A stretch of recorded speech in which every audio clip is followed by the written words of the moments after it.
सुहागन महिलाओं को क्या वो ऐसे कार्य हैं जो जरूर करने चाहिए, ये जानकारियां शेयर करने जा रही हूँ।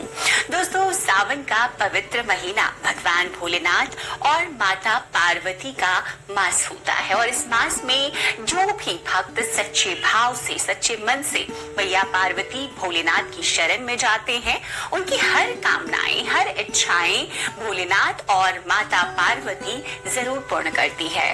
दोस्तों, सुहागन महिलाओं के लिए सावन का महीना बहुत ही ज्यादा खास होता है और जैसा कि हम सभी जानते हैं, सावन सोमवार व्रत जितना महत्व रखता है, उतना ही माता पार्वती के निमित्त माता मंगला गौरी का व्रत हम श्रावण मास में करते हैं। उन्हें प्रसन्न करने के लिए, अपने जीवन में हमेशा सौभाग्य बना रहे, ऐसी कामना से सुहागन महिलाएं मंगला गौरी का व्रत श्रावण मास में जरूर करती हैं। श्रावण मास में माता पार्वती की उपासना से आपके जीवन में सुख सौभाग्य बना रहता है, पति की उन्नति, तरक्की, उनकी आयु दीर्घायु होती है, संतान सुख की प्राप्ति होती है, घर में सुख समृद्धि बना रहता है। तो दोस्तों, सावन के मास में सभी भगवान भोलेनाथ माता पार्वती की शरण में रहते हैं, लेकिन सुहागन महिलाओं के लिए कुछ ऐसे कार्य हैं जो पति की उन्नति, तरक्की के लिए उन्हें जरूर करना चाहिए।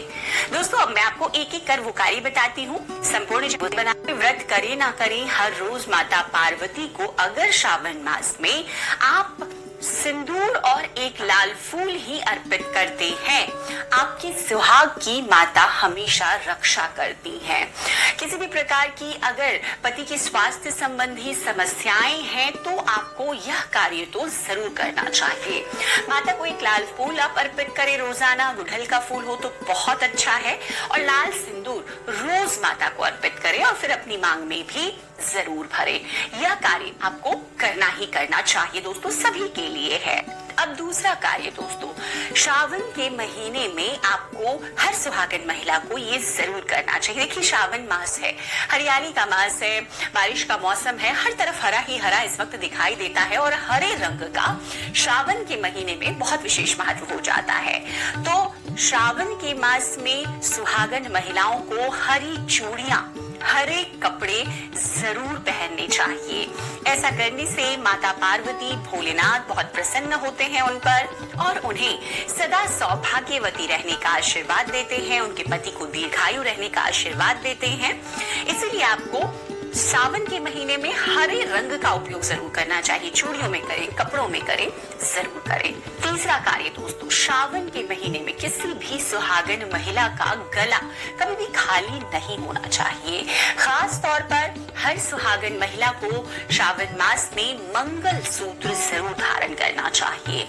आपके पास अगर मंगल सूत्र अभी उपलब्ध नहीं है तो आप चेन भी पहन सकते हैं, लेकिन श्रावण के मास में गला सुहागन महिला का खाली बिल्कुल नहीं होना चाहिए और मंगल सूत्र है तो आपको मंगल सूत्र ही पहनना चाहिए। खास बात का ध्यान ये रखें कि मंगल सूत्र कहीं से भी टूटा कटा ना हो। किसी भी प्रकार से अगर मंगल सूत्र में कोई दिक्कत है तो आप उसको फिर से अच्छे से तैयार करवा लें और उसके बाद उसे श्रावण के महीने में पूरे मास कम से कम आपको जरूर धारण करके रखना चाहिए। चौथा कार्य दोस्तों, श्रावण के महीने में भूल कर भी आपको काले रंग के कपड़े नहीं पहनने हैं किसी सुहागन महिला को।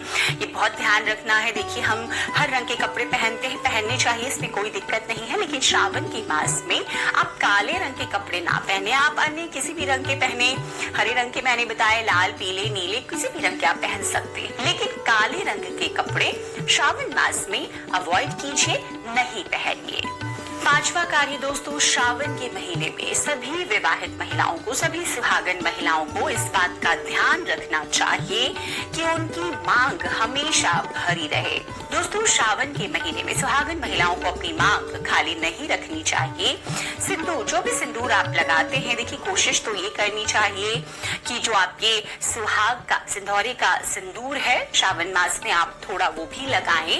अगर आप वो नहीं लगा सकते, अगर पीला सिंदूर है, बहुत लोग नहीं लगा सकते, ऑफिस जाते हैं, तो ऐसे में जो भी सिंदूर आप लगाते हैं वो जरूर लगाएं। श्रावण मास में अपनी मांग कभी भी खाली ना रखें, ऐसा करना अशुभ होता है। तो आप इस बात का भी ध्यान रखें। श्रावण के मास में सिंदूर खरीदना, सिंदूर बांटना भी बहुत शुभकारी होता है, तो आप ऐसा भी कर सकते हैं। सिंदूर से जुड़ा हुआ ये कार्य था, इसलिए मैंने यहीं पे बता दिया, तो इस बात का भी आप ध्यान रख सकते हैं। अब दोस्तों छठी को चीज, श्रावण के महीने में सुहागिन महिलाओं के लिए वैसे तो देखिए 16 श्रृंगार बहुत ज्यादा शुभकारी होता है, जो कि करना चाहिए हर सुहागिन महिला को खास मौकों पर। लेकिन अगर पूरे मास में नहीं कर सकते तो ऐसे में श्रावण के महीने में जैसे मैंने बताया मंगलसूत्र, सिंदूर, इनका ध्यान रखें। वस्त्रों के रंग का ध्यान रखें, जो भी कपड़े पहनते हैं तो काले रंग के ना पहने। उसी प्रकार से अपने पैरों में बिछिया और पायल आपको श्रावण मास में जरूर पहनना चाहिए। देखिए घरों में जब महिलाएं पायल पहनती हैं तो बहुत शुभता आती है। पायल में जो घुंघरू होते हैं उसकी आवाज से ऐसा माना जाता है माता लक्ष्मी प्रसन्न होती है, माता पार्वती प्रसन्न होती है और स्वयं आपके घर पधारती हैं, आपके पति को आशीर्वाद देती हैं। तो ऐसा श्रावण मास में आपको जरूर करना चाहिए। ऐसे घरों में कभी भी धन धान्य की कमी नहीं होती है, तो जरूर कर आप पायल और बिछिया पहन कर रखें। सातवीं चीज दोस्तों, श्रावण के महीने में सुहाग, जैसे मैंने बताया कि सुहाग की सामग्री को खरीदना बहुत शुभकारी होता है। आप अपने लिए जितनी हो सके सुहाग की सामग्री खरीदें और दान करें।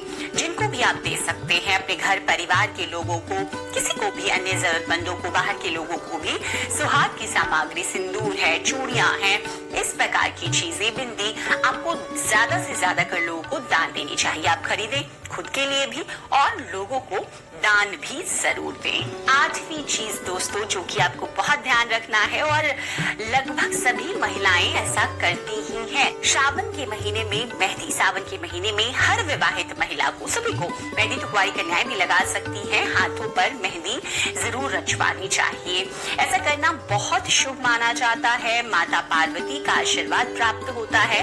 देखिए ऐसी सभी चीजें सुहाग की निशानी होती है और श्रावण के मास में माता पार्वती की पूजा आराधना के साथ साथ अगर हम इन कार्यों को करते हैं, इससे माता हम पर प्रसन्न होती है और हमें मनचाहा आशीर्वाद देती है। तो आपको ये सभी 8 कार्य करने हैं जो कि बहुत छोटे छोटे हैं, बहुत सरल हैं, आसानी से आप कर सकते हैं, करते भी हैं। लेकिन ध्यान करके सावन के महीने में सभी सुहागन महिलाएं इन कार्यों को जरूर कर लें।